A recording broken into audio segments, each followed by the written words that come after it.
Hello everyone.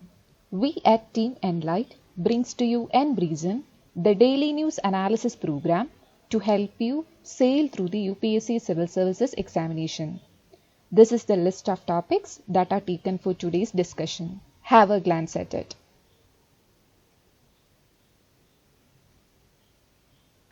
Let's start our discussion with the first topic, anti-dumping duty. So, why it is in the news?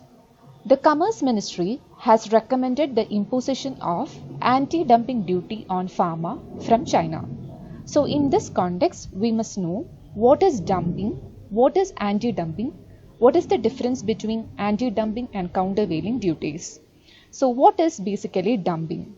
In international trade practice, dumping happens when a country or a firm exports an item at a price lower than the price of that product in its domestic market. So dumping impacts the price of that product in the importing country, hitting margins and profit of local manufacturing firms. And what is anti-dumping duty? Anti-dumping duty is imposed to rectify the situation arising out of dumping of goods and its trade distortive effect. So, according to global trade norms, including the World Trade Organization regime, a country is allowed to impose tariffs on such dumped products to provide a level playing field to domestic manufacturers. So, we must also know what is the difference between anti-dumping duty and countervailing duty. Anti-dumping duty is different from countervailing duty. The countervailing duty is imposed in order to counter the negative impact of import subsidies to protect domestic producers. So, countervailing duties are tariffs levied on imported goods to offset subsidies made to producers of these goods in the exporting country. So, countervailing duties are meant to level the playing field between domestic producers of a product and foreign producers of the same product who can afford to sell it at a lower price because of the subsidy they receive from the government. So this is the basic difference between anti-dumping duty and countervailing duty. This can be asked in prelims point of view. Moving on, these are the World Trade Organization provisions related to anti-dumping duty. One is validity. An anti-dumping duty is valid for a period of 5 years from the date of imposition unless revoked earlier. And there is a clause for sunset review. It can be extended for a further period of 5 years through a sunset or expiry review investigation. So an expiry review is an evaluation of the need for the continued existence of a program or an agency. It allows for an assessment of the effectiveness and performance of the program or agency. And such a review can be initiated suo motu or on the basis of a duly substantiated request received from or on behalf of the domestic industry. So, what you should also know from this topic is Director General of Trade Remedies. And it is the apex national authority under the Ministry of Commerce and Industry for administering all trade remedial measures including anti-dumping, countervailing duties and safeguard measures. And it provides trade defense support to the domestic industry and exporters in dealing with increasing instances of trade remedy investigation instituted against them by other countries. So the syllabus linkage here is GS3. So in this context, you should also know World Trade Organization, how it was formed, the member countries and the associated facts related to World Trade Organization. Moving on, the second topic for the day is Saubhagya scheme. So it was in PIB that Saubhagya completes 4 years of successful implementation. And 2.28 crore households have been electrified since the launch of Saubhagya.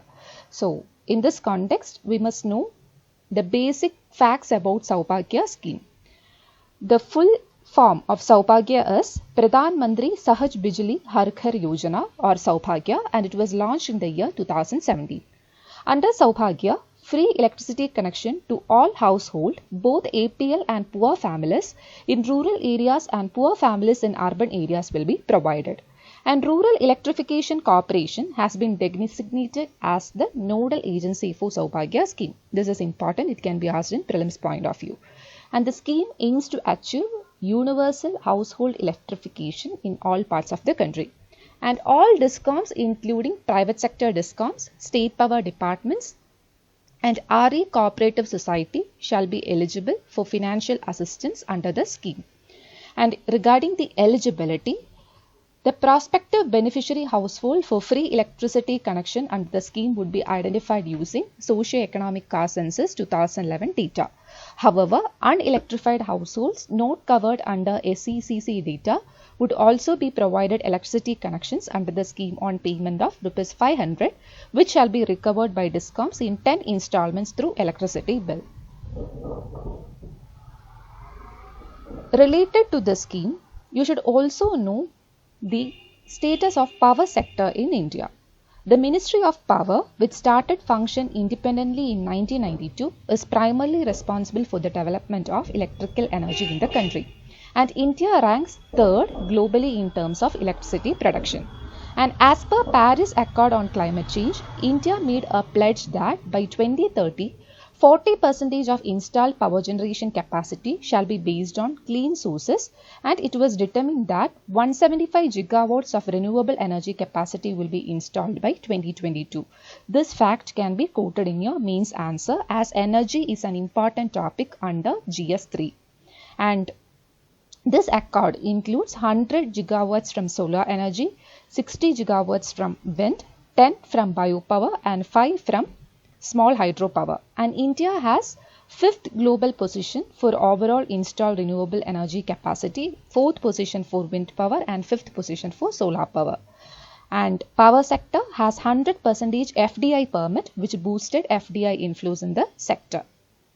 Moving on, these are the other initiatives taken by the Power Ministry. One is Deen Dayal Upadhyaya Gram Jyoti Yojana. Next is Integrated Power Development Scheme. Next is Ujjwal Discom Assurance Yojana. 4 is in the revised tariff policy, and Gramin Vaidyutikaran app. You can read about this further. Moving on, the next topic is National Anti-Profiteering Authority. The tenure of National Anti-Profiteering Authority has been extended by yet another year to November 2022. That is why it is in the news. And we should know about the basics of National Anti-Profiteering Authority. It was established under Section 171 of the Central Goods and Services Tax 2017, and the NAA was set up to monitor and to oversee whether the reduction of benefit of input tax credit is reaching the recipient by way of appropriate reduction in prices. And National Anti-Profiteering Authority is therefore primarily constituted by the central government to analyze whether input tax credits availed by any registered person or the reduction in the tax is passed on to the consumer, and he or she is protected from random price increase for self-interest in the name of GST.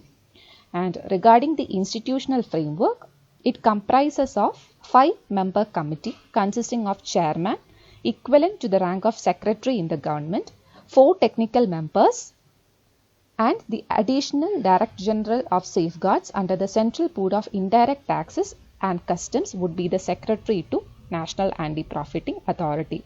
So, you should know who is the chairman. It can be asked in prelims. And regarding the tenure, the National Anti-Profiteering Authority Committee will initially have a 2-year tenure. Okay, so which can be extended by the GST Council if they see a requirement for its existence in the future. That is why it is in the news. It has been extended till 2022. Moving on, regarding the aim, the primary aim of NAA is to ensure the benefits of reduction or lower taxes under the new GST regime are passed into the end customers. Apart from this, the NAA also has to identify registered people who have not passed on the benefit of a reduction in the rate of tax by means of ITC and to bring them to task. And regarding the members, I have already mentioned. Moving on further, these are the special powers of NAA. That is, NAA has the authority to deregister any entity or business if it fails to pass on the benefit of lower taxes under GST to the consumer. And other special powers, you can read it further. I have given it here. Moving on, the next topic for the day is Botanical Survey of India and why it is in the news. 3 more species have been discovered from Western Ghats by Botanical Survey of India.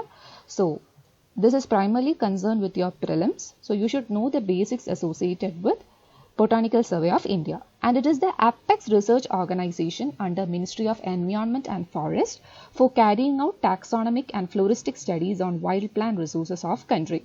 And it was established in 1890 with the objective to explore plant resources of country and to identify plant species with economic virtues. And it has 9 regional circles situated at different regions of the country. And the primary functions of Botanical Survey of India includes exploration, inventorying and documentation of phytodiversity in general and protected areas, hotspots and fragile ecosystems in particular. And publication of national, state and district floras is also a primary function. And identification of threatened and red list species and species-rich areas needing conservation, executive conservation of critically threatened species in botanical gardens, survey and documentation of traditional knowledge, and to develop national database of Indian plants including herbarium and live specimens, botanical paintings and illustrations. So these facts you should know from prelims perspective. And that's all for today. Hope we had a fruitful session. Thank you and happy learning.